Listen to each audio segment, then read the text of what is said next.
బ్రహ్మాజీ గారు. ప్రభువైన యేసుక్రీస్తు నామములో మీ అందరికీ మరొక పర్యాయం శుభములు తెలియచేస్తున్నాను. ఈ రీతిగా మండేస్ మనం కలుసుకోవడం చాలా సంతోషం. ఆయా ప్రాంతాల నుండి జాయిన్ అవుతూ ఉన్నారు బిడ్డలు. దాన్ని బట్టి దేవునికి స్తోత్రం. మరి ఇట్స్ నాట్ ఈజీ. మీలో చాలామందికి ఈ సాయంత్రం వేళ ఈ రీతిగా బైబిల్ స్టడీస్‌కి రావడం అంత సులభం కాదు. డే అంతా మీరు పని చేసుకొని, మళ్ళీ సాయంత్రం ఇంటికొచ్చి హడావిడిగా మీ పనులు ముగించుకొని, మళ్ళీ బైబిల్ స్టడీకి కూర్చోవడం అంటే it's not easy. I can understand thought. I deeply want to appreciate all of you for your sacrifice and for the interest that you're showing in knowing God's word. దేవుని వాక్యాన్ని తెలుసుకోవడానికి మీరు చూపిస్తున్న ఆసక్తిని బట్టి, మీరు చేస్తున్న త్యాగాన్ని బట్టి మిమ్మల్ని ఎంతో అభినందిస్తూ ఉన్నాను. I deeply want to appreciate. మిమ్మల్ని అందరిని కూడా నేను ప్రోత్సహిస్తూ ఈ రీతిగా మీరు వస్తున్నందుకు మాకెంతో ప్రోత్సాహకరంగా ఉందని కూడా మీకు జ్ఞాపకం చేస్తున్నాను. లాస్ట్ వీక్ చాలా అద్భుతమైన ఒక టాపిక్ని మనం విన్నాం. సత్యరాజ్ గారు తీసుకున్నారు మనకి ద పవర్ ఆఫ్ సైలెన్స్ అనే మాట. మనం ఎప్పుడు విని ఉండం అలాంటి టైటిల్స్. మరి మౌనంలో ఉండేటువంటి శక్తి ఎంత గొప్పదో, యేసుక్రీస్తుని మనకి మాదిరిగా చూపిస్తూ అనేక విషయాలు లేఖనాల్లో నుండి మనకి చూపిస్తూ, మనము ఏ ఏ సందర్భాల్లో మౌనంగా ఉండాలా, ఎప్పుడు మాట్లాడాలా, ఇవన్నీ కూడా చాలా చక్కగా ఆ మౌనంలో ఉండేటువంటి శక్తి ఎంత గొప్పదో, ఆశీర్వాదం ఎంత గొప్పదో, ఇవన్నీ కూడా లాస్ట్ వీక్ మనకి సత్యరాజ్ గారు తెలియచేయడం జరిగింది. దేవుని బిడ్డలారా, అందుని బట్టి కూడా నేను బ్రదర్ని బట్టి దేవునికి ఎంతో కృతజ్ఞత చెల్లిస్తున్నాను.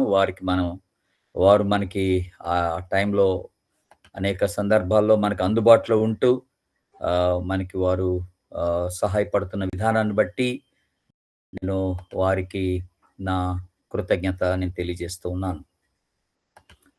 ఈ రోజున మనము మరొక ప్రాముఖ్యమైనటువంటి అంశంలోకి వస్తున్నాం.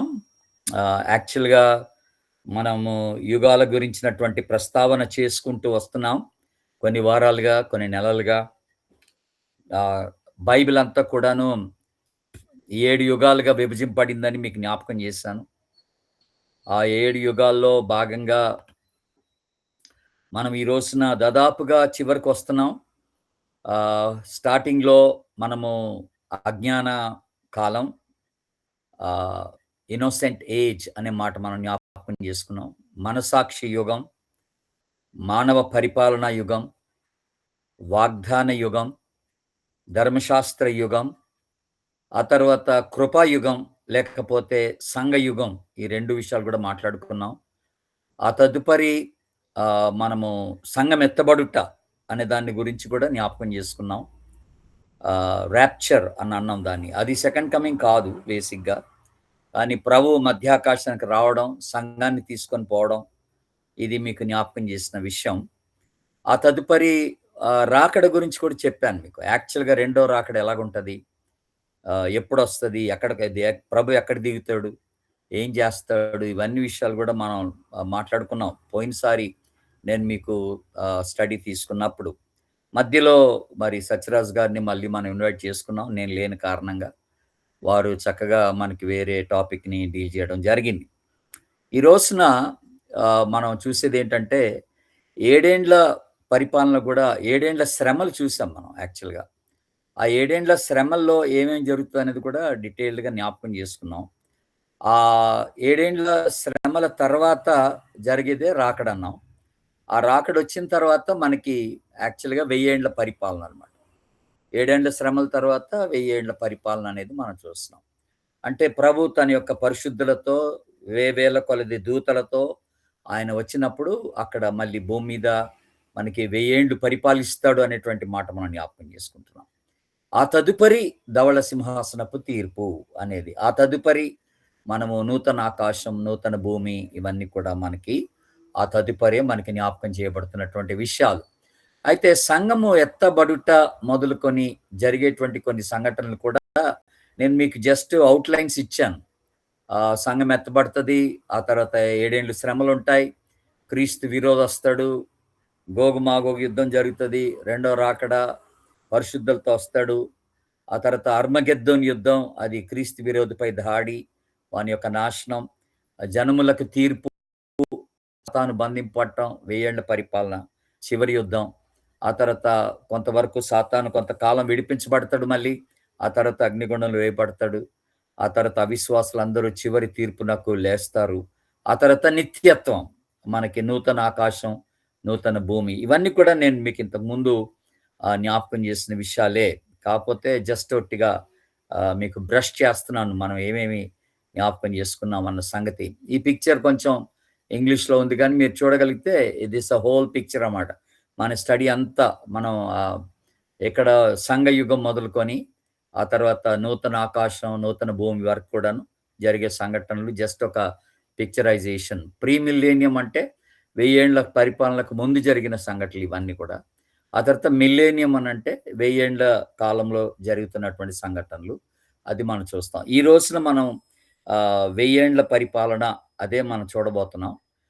ప్రభు పరిశుద్ధులతో వచ్చిన తర్వాత 1000 ఏండ్లు పరిపాలిస్తాడు అనే మాటను జ్ఞాపకం చేసుకుంటాం.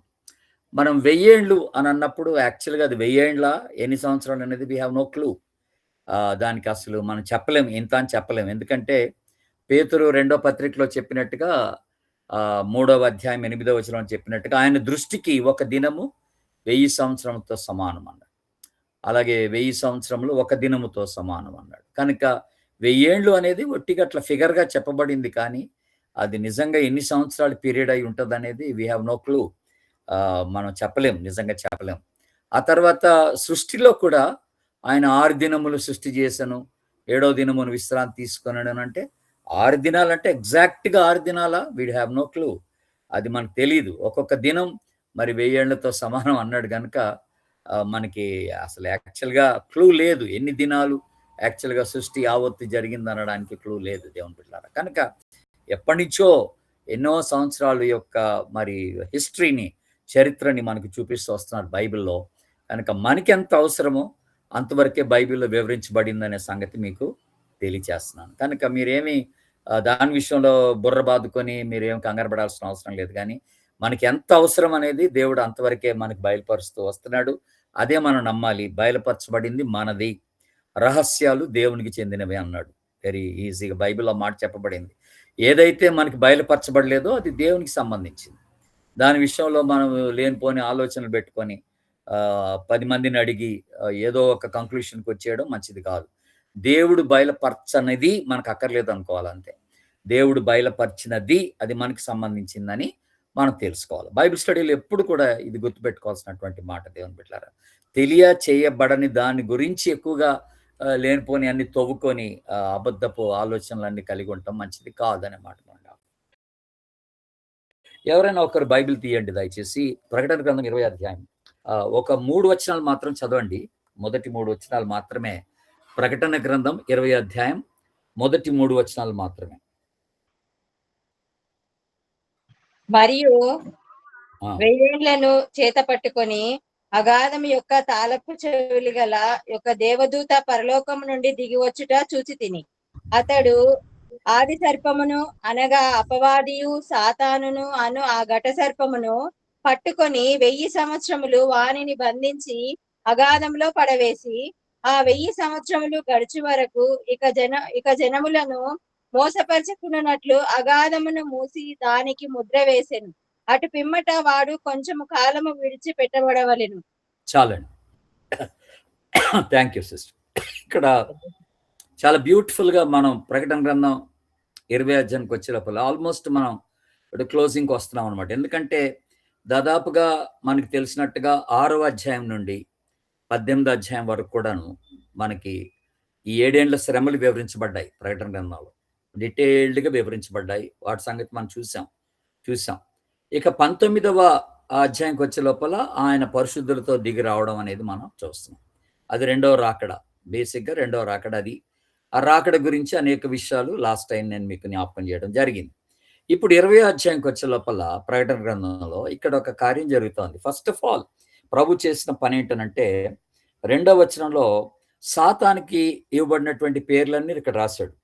ఆది సర్పం అన్నాడు, అపవాది అన్నాడు, సాతానుడు అన్నాడు, ఘట సర్పం అన్నాడు. ఇలాంటి పేర్లన్నీ కూడా సాతానికి చెందిన పేర్లే ఇక్కడ చెప్పబడిన పేర్లన్నీ కూడా. ఈ సాతానుడు 1000 సంవత్సరం వరకు బంధింపబడతాడట అగాధం. 1000 సంవత్సరం వరకు ప్రభువే బంధిస్తున్నాడు అని. ఆ తర్వాత కొద్ది పాటు మళ్ళీ విడుదల చేస్తాడు. ఆ తర్వాత మళ్ళీ అగాధంలోకి, అంటే మండుగుండంలో వాడిని పడేస్తాడని తర్వాత మనకి చెప్పబడింది బైబిల్. ఈ 1000 ఏండ్ల కాలంలో ఎందుకు ఆ 1000 ఏండ్లు సాతాన్ని ప్రభు బంధిస్తున్నాడు అని అంటే, ఇప్పుడు అక్కడ ప్రభు 1000 సంవత్సరాలు ఏలుబడి చేయాలి గనుక, ఆ ప్రభు యొక్క ఏలుబడిలో భూమి మీద సాతానుడు ఉండటానికి వీలు లేదు అనే మాట జ్ఞాపకం చేసుకుంటాం. కనుక వాడు ఎట్టి పరిస్థితుల్లో కూడా ఇక జనాలపైన, ప్రజలపైన వాడి యొక్క ఆధిపత్యం ఉండకూడదు అని. వాడు ఎవరిని కూడా శోధించడానికి లేదు. కనుక ప్రభు యొక్క పరిపాలన అంత పరిశుద్ధమైనదిగా, అంత సమాధానంతో కూడిందిగా, ఎలాంటి శ్రమ లేకుండా, సాతాను యొక్క ప్రమేయం లేకుండా ఆ యొక్క ఏలుబడి, ఆ యొక్క పరిపాలన ఉండి నిమిత్తమై సాతాన్ని పూర్తిగా తొలగించినట్టుగా మనం చూస్తున్నాం. అది ఎంత మంచి మాట. అసలు సాతానుడే భూమి మీద లేకపోతే ఇంకా ప్రాబ్లం ఎక్కడుందండి? శోధనలు ఎక్కడున్నాయి? పాపం ఎక్కడుంది చెప్పండి నాకు? ఉండదు ఇంకా. కనుక అలాంటి ఒక వాతావరణాన్ని ప్రభు ముందుగా సిద్ధపరచుకోవడానికి, ప్రతి విధమైనటువంటి పాపానికి, ప్రతి విధమైనటువంటి శోధనకి, ప్రతి విధమైన శ్రమకు మరి ఆధారంగా ఉన్నటువంటి సాతానుని 1000 ఏండ్ల కాలం వరకు తొలగించినట్టుగా మనం చూస్తున్నాం. కనుక పరిశుద్ధులు యేసు ప్రభుతో పాటు అక్కడ ఉంటారు, వాళ్ళు కూడా ఏళ్తారనే మాట మనకి బైబిల్ చెప్తున్నటువంటి మాట. అప్పుడు ప్రభువే సమస్త భూమికి ఆయన రాజై పరిపాలన చేస్తాడు అన్న సంగతిని మనం గుర్తు చేసుకోవాలి. దేవుని బిడ్డలారా, ఆయన రాజై పరిపాలన చేస్తాడు. మరి ఈ రాజ్యం ఎలాగుంటది? ఈ 1000 ఏండ్ల పరిపాలన, ఈ పరిపాలన, ప్రభు యొక్క పరిపాలన ఎలాగుంటది? ఇది మనందరం తెలుసుకోవాలి. యాక్చువల్గా 7 ఏండ్ల శ్రమలు ఉన్నాయి చూసారా, మనం ఇంతకుముందు జ్ఞాపకం చేసుకున్నాం. విడిచిపెట్టబడ్డ వాళ్ళకి 7 ఏండ్లు శ్రమలు ఉంటాయి అని అన్నాం. అవి మనం యాక్చువల్గా తెలుసుకోవాల్సిన అవసరత లేదు. ఎందుకంటే మనం ఉండం, విశ్వాసులైనటువంటి వారు ఎవరు కూడా ఆ శ్రమల్లో ఉండరు కనుక అప్పుడు ఏం జరుగుతుంది, అప్పుడు ఎలాగుంటుంది పరిస్థితి అని మనకి తెలియాల్సిన అవసరం లేదు. కాకపోతే మనం ఇప్పుడు వేరే వాళ్ళకి చెప్పడానికి కోసం, ప్రభువుని అంగీకరించినటువంటి వాళ్ళకి చెప్పడానికి కోసం ఇవన్నీ కూడా బైబిల్లో మనకి వివరించబడ్డాయి. అందుకని నేను కూడా వాటి గురించిన ప్రస్తావన చేయడం జరిగిందనమాట, ఆ 7 ఏండ్ల శ్రమలు. కానీ పర్టికులర్గా ఈ 1000 ఏండ్ల పరిపాలన, అది మనం ఉండే ఆ టైం అనమాట. ప్రభుత్వం మనం ఉండే టైం, పరిశుద్ధులు ఉండే టైం అది. కనుక ఇది మనం ఖచ్చితంగా తెలుసుకోవాలి, అది ఎలా ఉండబోతుంది అనేది. మొట్టమొదటిగా దాని గురించి మనం ఆలోచన చేసినప్పుడు అది శాంతి సమాధాన కాలం అని అంటాం. 1000 ఏండ్ల కాలాన్ని, ఆ 1000 ఏండ్ల కాలాన్ని శాంతి సమాధాన కాలంగా వివరించబడింది. ఒకసారి మీరు కీర్తన 72వ కీర్తన తీయండి, 7వ వచనాన్ని ఎవరన్నా చదవండి. 72వ కీర్తన 7వ వచనాన్ని చదవండి దయచేసి. అతని దినములలో నీతిమంతులు వర్ధిల్లుదురు, చంద్రుడు లేకపో వరకు క్షేమాభివృద్ధి కలుగును. చాలండి, అతని దినములలో అని ఉందన్నమాట. ఇది యాక్చువల్గా ప్రవచనం. ఇక్కడ కీర్తన అంటే సొలొమోను ద్వారా దేవుడు చేసినటువంటి ఒక ప్రవచనం అనమాట. ఆ ప్రవచనం ఏంటంటే అతని దినములలో అనే మాట ఉపయోగించబడింది. ఇది ఏ దినాన్ని గురించి రాస్తున్నాడంటే, ఇగో ఈ 1000 ఏండ్ల పరిపాలన దినాన్ని గురించి రాస్తున్నాడు అనమాట కీర్తనకారుడు సొలొమోను. అది రాశాడు అనమాట.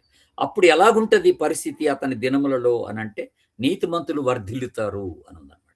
అయితే మీరు మీకా గ్రంథానికి రండి దయచేసి. అక్కడ మరొక ఇంపార్టెంట్ మాట కూడా నేను మీకు జ్ఞాపకం చేయాలని ఇష్టపడుతున్నాను. మీకా గ్రంథం 4వ అధ్యాయానికి రండి.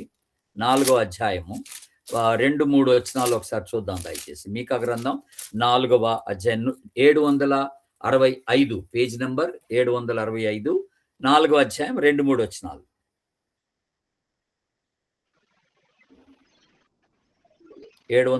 కాబట్టి ఆ కాలమున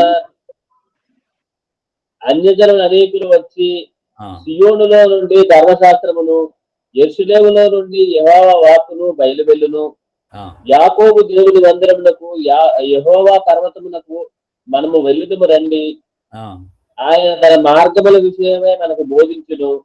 మనము ఆయన త్రోవలలో నడుచుకుందుము అని చెప్పుకుందురు. ఆయన మధ్యవర్తి అయి అనేక జనములకు న్యాయము తీర్చును. దూరమున నివసించు బలము గల అన్యజనులకు తీర్పు తీర్చును. వారు తమ ఖడ్గములను నాగటి నక్కులుగాను తమ ఈటెలను మచ్చుకత్తులుగాను సాగ కొట్టుదురు. జనముల మీదకి జనము ఖడ్గము ఎత్తక యుండును. యుద్ధము చేయ నేర్చుకునుట జనులు ఇక మానివేయుదురు. చాలండి, చాలు. ఇక్కడ మనకి రాయబడుతున్న మాట ఏంటంటే, ఇక్కడ 2వ వచనంలో పర్టికులర్ గా మనం చూసేది ఏంటంటే, యెహోవా వాక్కు ఆ తర్వాత ధర్మశాస్త్రము బయలువెడినటువంటి టైంగా మనకి జ్ఞాపకం చేస్తున్నాడు. ఆయన తన మార్గాన్ని, తన ఉద్దేశాన్ని ప్రజలకి బయలుపరిచేటువంటి ఒక పరిస్థితిగా ఉంటుందని జ్ఞాపకం చేశాడు. తర్వాత యుద్ధములు ఉండవు అన్నమాట, జనములను ఐక్యపరిచేటువంటి ఒక పరిస్థితి. అంటే జనములు అంటే ఎవరంటే దేశాలు అన్నమాట. జనములను ఐక్యపరుస్తాడంటే దేశాలు అన్నమాట. కనుక ఒక దేశం పైన ఇప్పుడు ఎలాగైతే విరుద్ధ భావాలు కలిగి ఉన్నారో ఆ టైంలో ఉండవట్టే. ప్రపంచం అంతటా ప్రభు వెళ్తున్నాడు కనుక ఇక ప్రపంచంలో ఏ దేశమైనా కూడా మరొక దేశం పైన విరుద్ధ భావం అనేది పెట్టుకోదు అనే మాట మనకు జ్ఞాపకం చేస్తున్నాడు. అంత శాంతి సమాధానంతో కూడినటువంటి పరిస్థితి వాటిల్లుతుంది ఈ 1000 ఏళ్ల పరిపాలన. అంటే యుద్ధములు ఉండవు అంటే అర్థం ఏంటంటే, ఈ దేశాన్ని కూడా ఇక సైన్యం యొక్క అవసరత ఉండదని. సైనికుడు ఉండడు, మిలిటరీ ఉండదు, పోలీసు ఉండదు, జైళ్ళు ఉండవు, కోర్టులు ఉండవు, న్యాయమూర్తులు ఉండరు, న్యాయస్థానాలు ఉండవు. అసలు ఎంత బ్యూటిఫుల్ ఒక ప్రపంచం అండి అది. ఎంత బ్యూటిఫుల్ ఒక కాలం అది, 1000 ఏళ్ల పరిపాలన కాలం. మీరు గమనించండి, అసలు పోలీసు వాళ్ళే ఉండరంటే, జైళ్ళు ఉండవంటే, కోర్టులు ఉండవంటే, కేసులు ఉండవంటే, అసలు ఎంత ఊహించుకోవడానికి ఎంత చక్కగా ఉందండి. అంటే శాంతి సమాధానముతో కూడినటువంటి కాలంగా ఆ 1000 ఏళ్ల పరిపాలన కాలం ఉంటుందనే మాట మొట్టమొదటి మాటగా మనం గుర్తు చేసుకోవాల్సినటువంటి మాట దేవుని బిడ్డలారా. అంటే దాని విషయం ఏంటంటే, మీరు ఇంకొకటి గమనించాల్సింది ఏంటంటే, ఈ 1000 ఏళ్ల పరిపాలన కాలంలో మానవులందరూ కూడా సహజీవనాన్ని కలిగి ఉంటారు. ఎవరి పనులు వాళ్ళు చేసుకుంటూ ఉంటారు. అదనమాట పాయింట్ అక్కడ. అంటే ఇంక ఏ పనులు లేకుండా అందరు ఇంట్లో కూర్చొని తిని పడుకోవడం కాదు అక్కడ. ఎవరి పనులు వాళ్ళకు ఉంటాయి. పనులు యథాప్రకారంగా పనులు సాగిపోతుంటాయి కానీ ఏ గొడవలు ఉండవు, ఏ చింత ఉండదు, ఏ ఇబ్బంది ఉండదు. ఇంకా అసలు ఇండ్లకి తలుపులకి తాళాలు వేసుకోవాల్సిన అవసరం ఉండదు. ఎక్కడోళ్ళు అక్కడ వదిలేసి వెళ్ళిపోవడానికి మనం వెళ్ళిపోవచ్చు అనమాట. ఇంకా అక్కడ ఏమి తొందరపాటు అనేది ఉండదు, లేకపోతే దొంగల భయం అనేది ఉండదు, ఎవడ హత్య చేస్తాడన్న భయం ఉండదు. శాంతి సమాధానంతో కూడినటువంటి ఒక ఒక ఒక ఒక ప్రపంచంగా ఆ 1000 ఏళ్ల పరిపాలన ఉంటుందని జ్ఞాపకం చేస్తున్నాడు. తర్వాత ఇక్కడ మీరు గమనించిన లేదు, 3వ వచనంలో రాయబడిన మాట ఏంటనంటే, ఇక్కడ రాయబడిన మాట ఏంటనంటే, వాళ్ళట 3వ వచనం రాయబడిన మాట ఏంటంటే చక్కని మాట, ఖడ్గములను నాగట్టి నక్కులుగాను ఈటలను మచ్చకత్తులుగాను సాగగొట్టుదురని ఉంది. అంటే యాక్చువల్గా నాగట్టి ఇక్కడ మాట ఉపయోగించాడు. అంటే నాగట్టి నక్కులుగా అంటే అర్థం ఏంటంటే, ఏవైతే యుద్ధానికి వాడబడినటువంటి పరికరాలు ఉన్నాయో అవన్నీ కూడా ఇప్పుడట వ్యవసాయానికి అవి మార్చబడ్డాయట, వ్యవసాయ పరికరాలుగా మార్చబడినవి అని రాస్తున్నాడు అనమాట. కనుక ఇప్పుడు ఖడ్గాలు కానీ లేకపోతే తుపాకులు కానీ ఇవన్నీ ఏమి ఉండకుండా ఇక మొత్తం అక్కడ కనపడేది ఏంటంటే వ్యవసాయ సామాగ్రిగా మార్చబడుతుంది మాట. కనుక వాటి యొక్క అవసరత ఉండదు. లేదా కత్తులు కానీ తుపాకులు కానీ వాటి అవసరత, బాంబులు కానీ వాటి అవసరత లేకుండా అందరు ఎవరి పనులు వాళ్ళు చేసుకోవడానికి ఇవన్నీ కూడా అగ్రికల్చరల్ టూల్స్గా మారిపోతాయి అన్నమాట. అంటే వ్యవసాయ సామాగ్రిగా ఇవన్నీ కూడా మార్పు చెందుతాయన్నమాట మనం జ్ఞాపకం చేసుకుంటాం. కనుక శాంతి సమాధానములతో కూడినటువంటి ఒక రాజ్యం అది. శాంతి సమాధానంతో కూడినటువంటి ఒక పరిపాలన, 1000 ఏళ్ల పరిపాలన అనే మాట మనం జ్ఞాపకం చేసుకుంటాం. ఈ శాంతి సమాధానం అన్నప్పుడు ఇది జంతువులు కూడా వర్తిస్తుందండి. యెషయా గ్రంథం తీయండి ఒకసారి.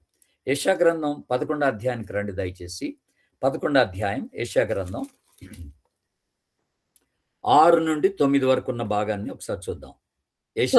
గొర్రె పిల్లల యొద్ద వాసము చేయును, చిరుత పులి మేకపిల్ల యొద్ద పండుకొనును, దూడయు కొదమ సింహమును పెంచబడిన కోడేయు కూడుకొనగా బాలుడు వాటిని తోలును, ఆవులు ఎలుగులు కూడి మేయును, వాటి పిల్లలు ఒక చోటనే పండుకొనును, ఎద్దు మేయినట్లు సింహము గడ్డి మేయును, పాలు కుడిచి పిల్ల నాగుపాము పుట్ట యొద్ద ఆటలాడును, మిడునాగు పుట్ట మీద పాలు విడిచిన పిల్ల తన చెయ్యి చాచును, నా పరిశుద్ధ పర్వతం అంతటాను ఏ మృగమును హాని చేయదు, నాశనము చేయదు. సముద్రము జలములతో నిండి ఉన్నట్టు లోకము యెహోవాను గూర్చిన జ్ఞానముతో నిండి ఉండును. అసలు ఎంత బ్యూటిఫుల్ మాట అండి. లోకం, the world is full of the knowledge of God అనే మాట జ్ఞాపకం చేస్తుంది. దేవుని యెహోవాను గూర్చిన జ్ఞానముతో లోకమంతా నింపబడి ఉంటుందట. అంటే ప్రపంచమంతా, ఒక దేశం గురించి మాట్లాడలేదండి. ప్రపంచమంతా కూడా దేవుని జ్ఞానం చేత నింపబడి ఉంటుందంట. అంటే ఇక్కడ రాశాడు ఏంటంటే, మామూలుగా అయితే తోడేలు గొర్రెలను చూడంగానే అమ్మడిబడి తినేస్తుంది. కానీ ఆనాడు ఆ పరిస్థితి ఉండదన్నమాట. ఆ 1000 ఏళ్ల పరిపాలన ఈ జంతువులకు కూడా ఒక జంతువు పైన మరొక జంతువుకి ఆ విరుద్ధం అనేది ఉండదన్నమాట. ఆ క్రోధం అనేది ఉండదన్నమాట. నేను పడి తిని మెక్కేసేయాలన్నటువంటి ఆలోచన ఉండదన్నమాట. ఉండకుండా మనం ఊహించినటువంటి కొన్ని జంతువులు కలిసి ఉండటం అనేది చూస్తాం అన్నమాట. చిన్నపిల్లలు కూడా నాగుపాముతో ఆడుకోవడం అనేది చూస్తాం అన్నమాట. కనుక ఇంకా ఏ క్రూరమైనటువంటి జంతువు ద్వారా హాని జరగకుండా దేవుడు ఏర్పాటు చేశాడు అనమాట ఆ 1000 ఏళ్ల పరిపాలన. కనుక శాంతి సమాధానంతో కూడినటువంటి పరిపాలన అనే మాట మనం జ్ఞాపకం చేసుకుంటున్నప్పుడు కేవలము జనముల మధ్య, అంటే దేశాల మధ్య శాంతి సమాధానాలు మాత్రమే కాదు, కానీ ఈవెన్ జంతువుల మధ్య కూడా అలాంటి ఒక శాంతి యుక్తమైనటువంటి వాతావరణాన్ని ప్రభు క్రియేట్ చేస్తున్నట్టుగా చూస్తున్నాం దేవుని బిడ్డలారా. ఇది మొదటి విషయం. రెండవది, 1000 ఏళ్ల పరిపాలన ఎలాగుంటుంది అంటే ఇది సమృద్ధి మరియు అభివృద్ధితో కూడినటువంటి కాలం. అంటే ప్రాస్పెరిటీ అని అంటున్నాం మనం. ప్రాస్పెరిటీ అండ్ డెవలప్మెంట్ అనే మాట మనం మాట్లాడుతున్నాం. అంటే అన్ని సమృద్ధిగా దేవుడు దయచేస్తాడనమాట ఆ 1000 ఏళ్ల పరిపాలన. ఎవరికి ఏ కొరతలు కూడా ఉంటున్నట్టుగా కనపడవు. ఒకసారి మీరు ఎహెజ్కేలు గ్రంథానికి రండి దయచేసి. ఎహెజ్కేలు గ్రంథం 34వ అధ్యాయం తీయండి దయచేసి. 34వ అధ్యాయము 25వ వచనం నుండి 28వ వచనం వరకు ఉన్నటువంటి భాగాన్ని చూద్దాం ఒకసారి. మరియు అవి అరణ్యంలో నిర్భయంగా నివసించినట్లును అడవిలో నిర్భయముగా పండుకొనున్నట్లును నేను వారితో సమాధానార్థ నిబంధన చేయుదును. దుష్ట మృగములు దేశములో లేకుండా చేయుదును. వారిని నా పర్వతము చుట్టుపట్ల స్థలములను దీవెనకరముగా చేయుదును. ఋతువుల ప్రకారము వర్షము కురిపించదను. దీవెనకరమగు వర్షములు కురియును.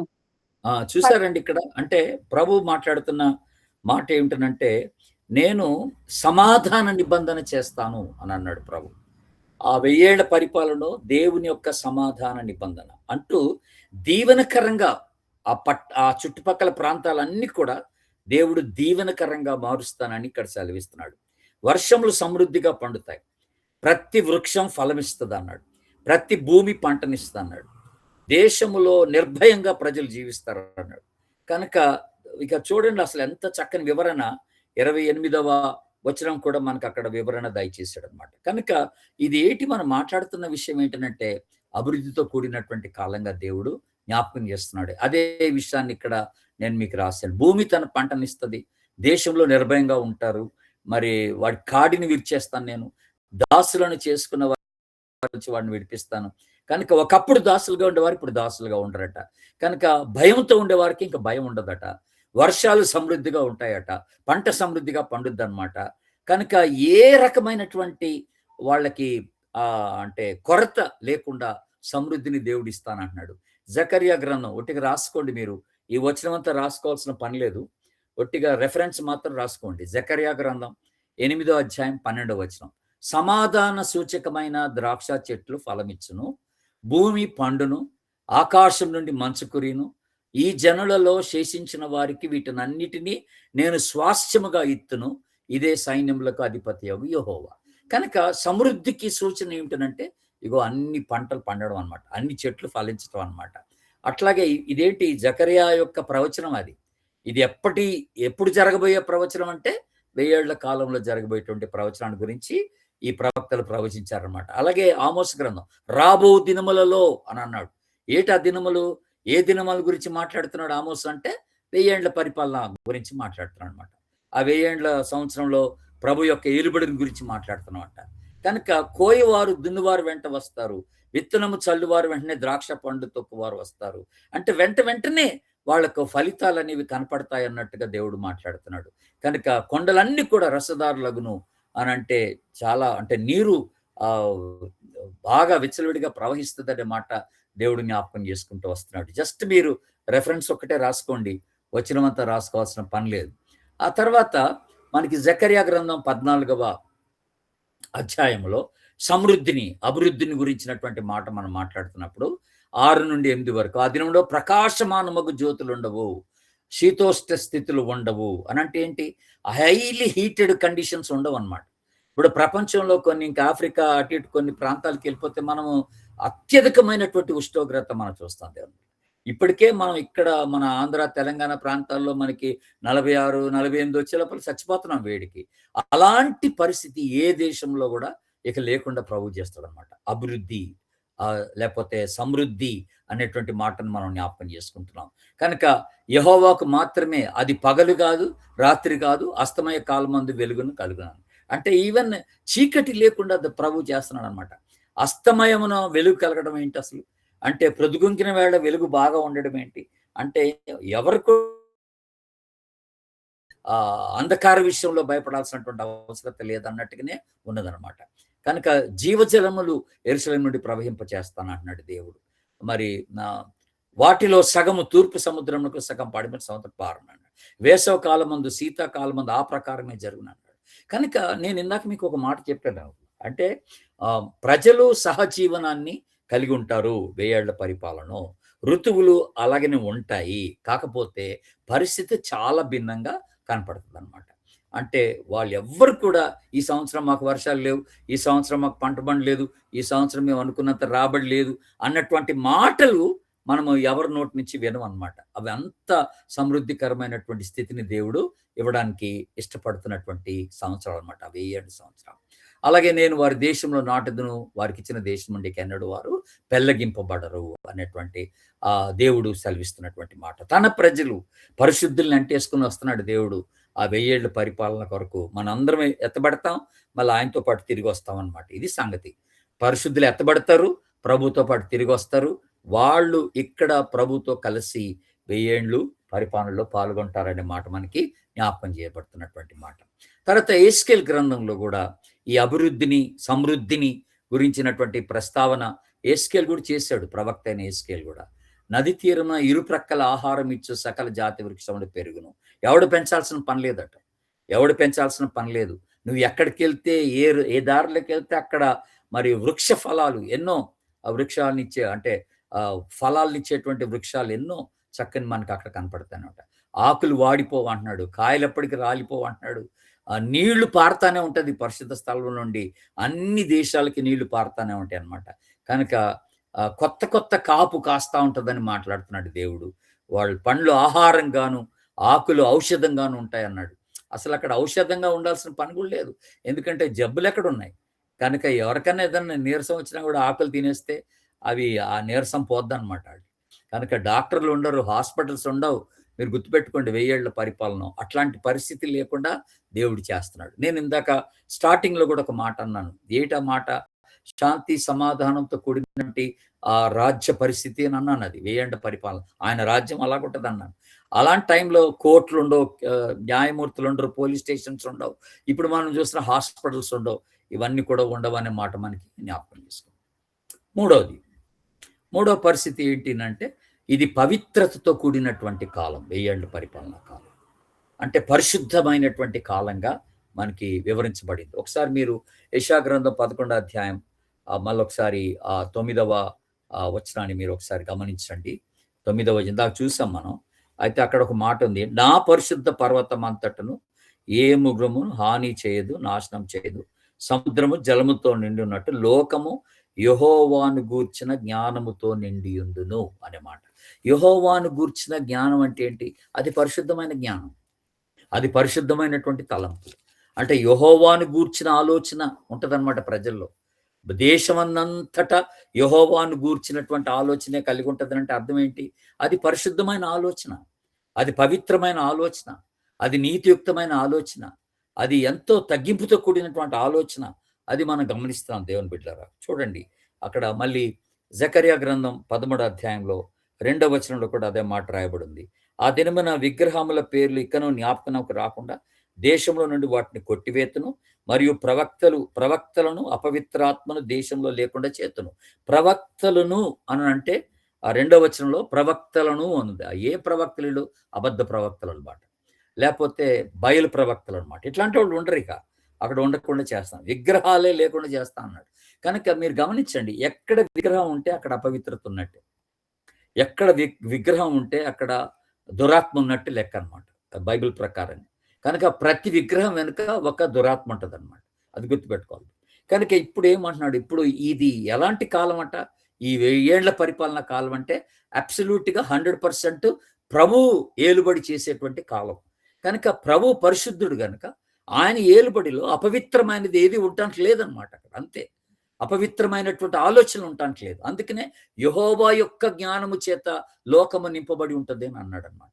యెహోవా యొక్క జ్ఞానము చేత లోకాన్ని నింపబడి ఉంటుంది. అపవిత్రమైనటువంటి తలంపులు, అపవిత్రమైనటువంటి మాటలు, అపవిత్రమైనటువంటి ఆలోచనలు, అపవిత్రమైనటువంటి వైఖరి ప్రజల్లో ఉండదు అనేటువంటి మాట, ఆ యొక్క క్రియలు, అపవిత్రమైన క్రియలు ప్రజల్లో ఉండవు అనేటువంటి మాట మనకి జ్ఞాపకం చేస్తూ వస్తున్నాడు దేవుని బిడ్డలారా. ఎంత ఎంత ఆశీర్వాదకరమైన చక్కని ఒక ఒక ఒక కాలం, ఆ 1000 ఏళ్ల కాలం ప్రభుతో ఉండేటువంటి కాలం.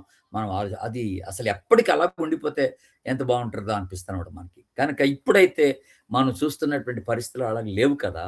ఎప్పుడు భయంతో కూడిన పరిస్థితులతో, ఎప్పుడు శోధన, మనకి ఎప్పుడు పాపం ఏలుబడి చేస్తున్నటువంటి టైంలో మనం ఉన్నాం ఇప్పుడు. మరి ఏ ఏ ఏ విశ్వాసి కూడా పరిశుద్ధంగా జీవించలేనటువంటి పరిస్థితులు కనబడతా ఉన్నాయి ఇప్పుడు దేవుని బిడ్డ. అంతగా శోధింపబడుతున్నాం మనం. ఎందుకంటే సాతానుడు వాని ఉనికి ఉంది గనక, ఇంకా వాని ఉనికి ఉంది గనక. అందుకనే ప్రారంభంలోనే మనం చూసాం, ఏది 20వ అధ్యాయం ప్రారంభంలోనే ప్రకటన గ్రంథం, సాతానుడు 1000 సంవత్సరాలు బంధింపబడును అనే మాట మనం చూస్తాం. ఎందుకు బంధింపబడ్డాడు? వాడి ప్రమేయం ఉండకుండా, వాడి యొక్క ఆలోచన ఎవరిలో రాకుండా, వాని క్రియలు ఎవడిలో కనపడకుండా, వాని యొక్క అధికారం ఎక్కడ కనపడకుండా ఉండడానికి ఆ సాతాన్ని దేవుడు బంధించేస్తున్నాడు. సాతాన్ని బంధించాడంటే ఇంకా అపవిత్రాత్మలు ఉండవు అనే మాట, అబద్ధ ప్రవక్తలు ఉండరు అనే మాట, విగ్రహాలు ఉండవు అనేటువంటి మాట, పాపం ఉండదు అనే మాట మనకి అక్కడ తేలిపోతుంది. కనుక ఆ 1000 ఏళ్ల పరిపాలన అబ్సల్యూట్గా అది పవిత్రతతో కూడినటువంటి కాలం, పరిశుద్ధమైనటువంటి కాలంగా మనం దాన్ని జ్ఞాపకం చేసుకున్నాం. దయచేసి మీరు జెఫన్యా గ్రంథం ఒకసారి తీయండి, 3వ అధ్యాయం, పేజ్ నంబర్ 774, పేజ్ నంబర్ 774, 3వ అధ్యాయం 9వ వచనం.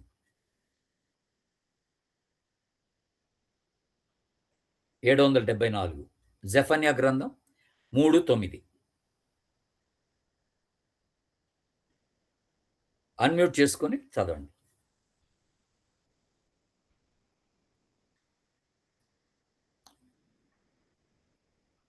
ఎవరు తీయలేదా? జెఫన్యా గ్రంథం 774 3వ అధ్యాయం 9వ వచనం.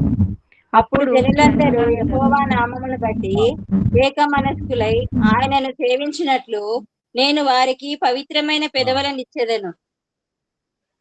చూసారండి, వాళ్ళు ఎంత, దేవుడు ఏం చేస్తున్నాడంట, ఆ పవిత్రతతో కూడినటువంటి కాలంగా దాన్ని చూడాలని గనుక దేవుడు ఏం చేస్తాడంటే పవిత్రమైన పెదవులను ఇస్తున్నాడంట అందరికి. ఆ పవిత్రమైన పెదవులు ఎందుకంటే మనం పరిశుద్ధంగా ప్రభుని ఆరాధించాలని, పరిశుద్ధమైన మాటలు మాట్లాడాలని. ఈ మాట అందుకనే యెషయా దేవుని మందిరానికి వెళ్ళినప్పుడు ఆయన పరిశుద్ధమైన దేవుని చూశాడు. 6వ అధ్యాయంలో యెషయా గ్రంథంలో పరిశుద్ధమైన దేవుని చూసినప్పుడు ఆయన వెంటనే తన అపవిత్రతని చూసుకున్నాడు. తను ఎంత మురికిగా, ఎంత పాపిగా కనపడ్డాడో తనకు అర్థమైపోయింది. అందుకని కేక పెట్టేశాడు. ఏమని కేక పెట్టేశాడు? అయ్యో అని కేక పెట్టి నేను అపవిత్రమైన పెదవులు గలవాడను, అపవిత్రమైన పెదవులు కలిగిన ప్రజల మధ్య నేను జీవిస్తున్న వాడను, నివసిస్తున్న వాడను అని కేక పెట్టేశాడు. అంటే ఒక ప్రవక్త యెషయా ప్రవక్త మరి అపవిత్రమైన పెదవులు కలిగినాడంటే అర్థం ఏంటండి అసలు? అంటే ప్రవక్త లాంటోడే అబద్ధం ఆడేశాడా? ప్రవక్త లాంటోడు ఏమన్నా చెప్పకూడని మాటలు చెప్పేశాడా? కూడని మాటలని మాట్లాడా? ఇలాంటి మనం ఆలోచన చేస్తే అంటే ఇప్పుడున్న అంటే పరిస్థితి అలా ఉన్న నాటి ఈ రోజున ఎంతటి వాడైనా అపవిత్రతకు గురయ్యేటువంటి ఛాన్స్ ఉందన్నమాట. అందుకనే దేవుడు ఆ 1000 ఏళ్ల కాలంలో ఆయన చేసే పని ఏంటంటే పరిశుద్ధమైనటువంటి స్థితిని చూడటానికి ఇష్టపడి పరిశుద్ధ పెదవుల్ని ఆయన ఇస్తాడట. ఆరాధన కొరకు పరిశుద్ధమైనటువంటి పెదవుల్ని ఇస్తాడట. అందరూ కూడా ఆ పరిశుద్ధమైనటువంటి పెదవులతో ప్రార్థన చేస్తారట దేవుని పట్ల. ఎంత చక్కని ఒక వాతావరణాన్ని దేవుడు క్రియేట్ చేస్తున్నాడు. ప్రపంచం అంతటా ఇది కేవలం యెరూషలేములోనే కాదండి, ప్రపంచం అంతటా ప్రతి దేశంలో ఉండేటువంటి పరిస్థితి. ఆయన మొత్తం ప్రపంచాన్ని ఏళ్తున్నాడు. 1000 ఏళ్ళు అది గుర్తుపెట్టుకోవాలి మీరు. ప్రపంచం మొత్తాన్ని ప్రభు ఏళ్తాడు. కనుక ఏ దేశంలో ఇదే పరిస్థితి కనపడుతుంది అనమాట. మీరు గమనించాల్సింది అదనమాట. అందుకనే ఫస్ట్ జనములలో ఐక్యత తీసుకొస్తానన్నాడు. అన్ని దేశాలకి ఐక్యత తీసుకోవాలి. కనుక ఒక దేశం మరొక దేశం పైన విరుద్ధ భావం ఉండకుండా ప్రభు అది కాపాడుతూ వస్తాడు. నాలుగో విషయం ఈ 1000 ఏళ్ల పరిపాలన ఎలాగుంటది అనే మాట మనం ఆలోచన చేసినప్పుడు, ఇది దీర్ఘాయుతో కూడినటువంటి కాలం అని అన్నాడు. దీర్ఘాయుతో కూడిన కాలం అంటే ఏంటి అంటే ఇది లాంగ్విటీ అంటాం మనం. లాంగ్విటీ అంటే ప్రజలు ఎక్కువ కాలం బ్రతుకుతారు అన్నమాట. ఇక్కడ 1000 ఏళ్ళు అంటే 1000 ఏండ్లే అని కాదు. అక్కడ నేను అన్నాను కదా ఆల్రెడీ మీకు, 1000 సంవత్సరాలు అంటే 1000 సంవత్సరాలని ఎగ్జాక్ట్గా చెప్పడానికి ఏం లేదు. అది ఎన్ని సంవత్సరాలు ఉంటుందో మనకే తెలియదు అని చెప్పాను ఈ కాలం. ఆది కాండంలో మనం చూస్తేనండి, ప్రారంభ దినాల్లో 900 కొంచెం చిల్లర వరకు ప్రజలు బతికారు. ఇప్పుడు రైట్ నౌ మనం ఉంటున్న కాలంలో అధికాయుష్ ఉంటే 80 సంవత్సరాలు అన్నాడు ప్రభు. కొన్ని దేశాల్లో వాళ్ళ యొక్క స్థితిగతులను బట్టి, వాతావరణాన్ని బట్టి కొంతమంది 130 సంవత్సరాల వరకు కూడా బ్రతుకుతున్నారు. ఇప్పుడు ప్రపంచంలో కొన్ని దేశాల్లో 130 సంవత్సరాల వరకు ఆయుష్యం దేవుడు ఇస్తున్నాడు. యెషయా గ్రంథం 65వ అధ్యాయంలో 20వ వచనంలో ఒక మాట ఉంచుకోండి. అక్కడ ఇకను కొద్ది దినములే బ్రతుకు శిశువులు ఉండరు, కాలము నిండని ముసలివారు ఉండరు, బాలురు 100 సంవత్సరాల వయసు గలవారై చనిపోదురు, పాపాత్ముడైన శాపగ్రస్తుడగు వాడు సహితము 100 సంవత్సరాలు బ్రతుకును.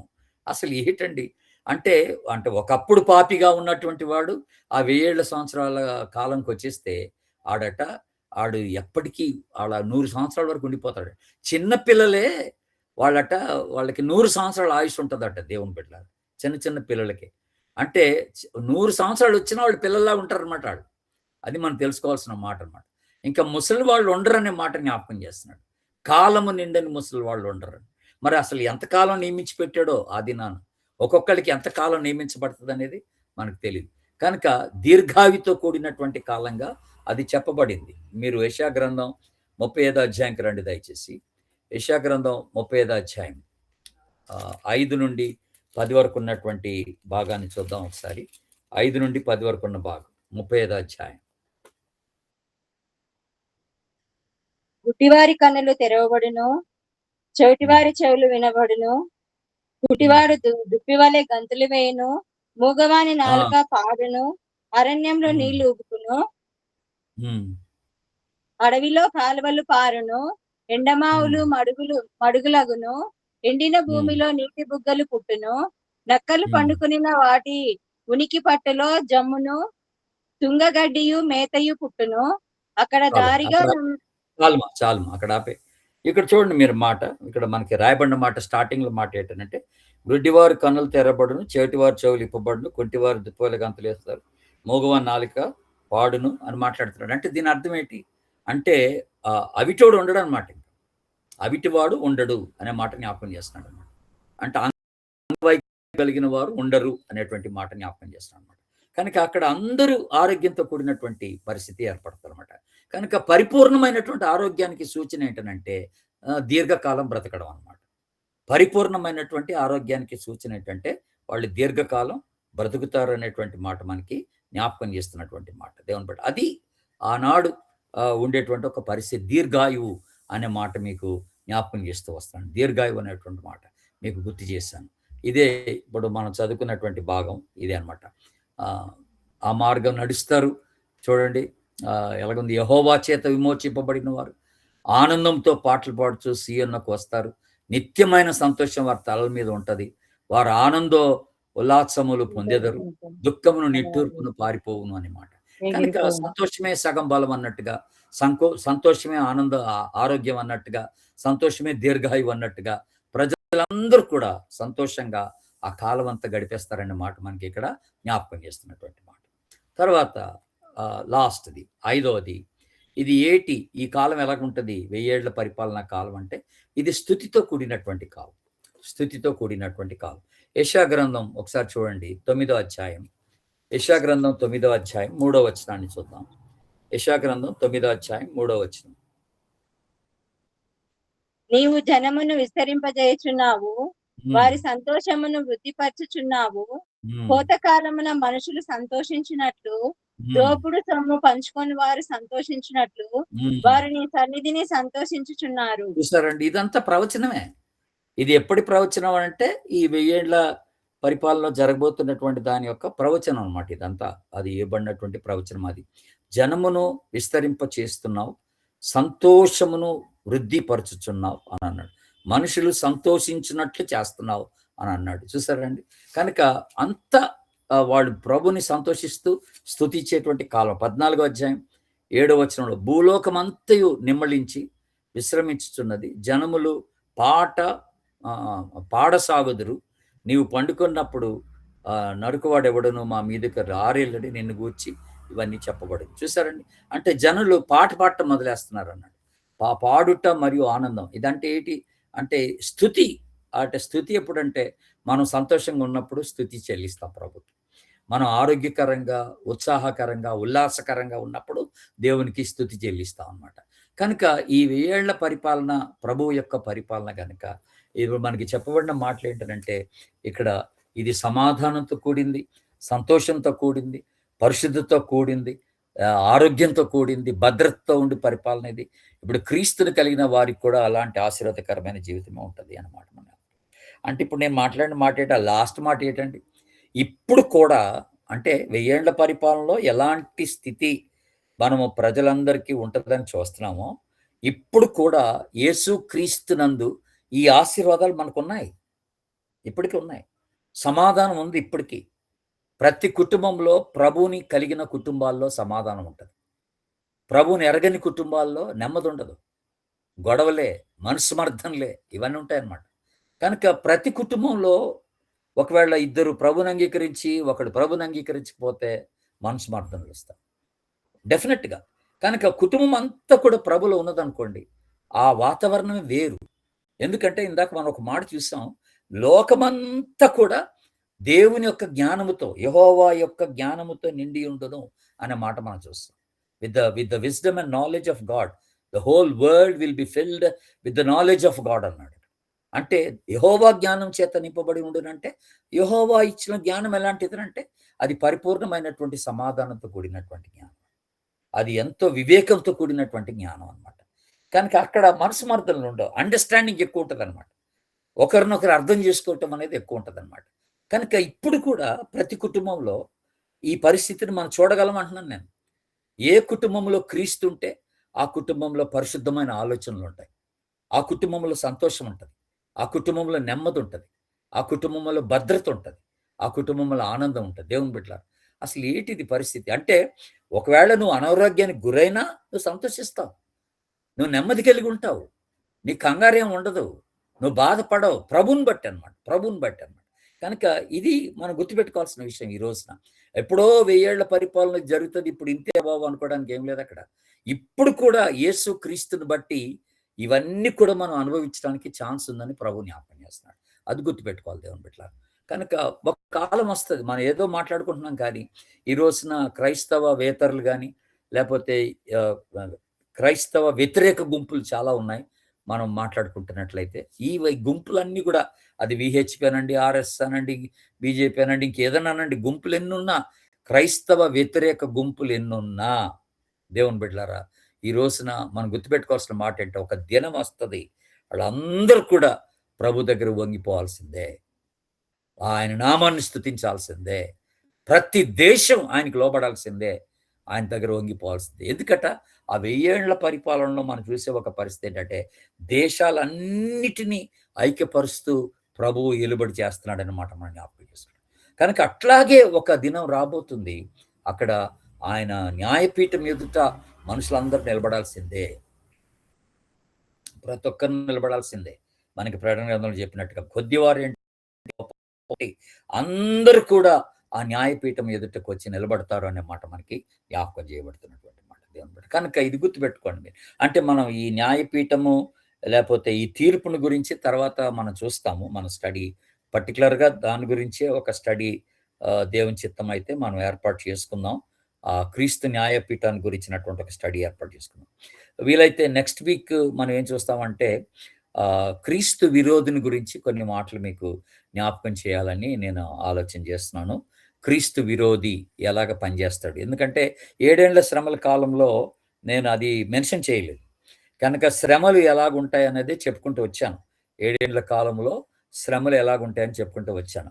ఆ 7 ఏండ్ల కాలంలోనే మొదటి 3.5 సంవత్సరాలు గడిచిన తర్వాత క్రీస్తు విరోధి యొక్క ప్రత్యక్షత చూస్తాం. ఆ క్రీస్తు విరోధి యొక్క ప్రత్యక్షతలో ఆ క్రీస్తు విరోధి ఎలాగా వాడు పనిచేస్తాడు భూమి మీద అనేది కూడా మీరు తెలుసుకోవాలా.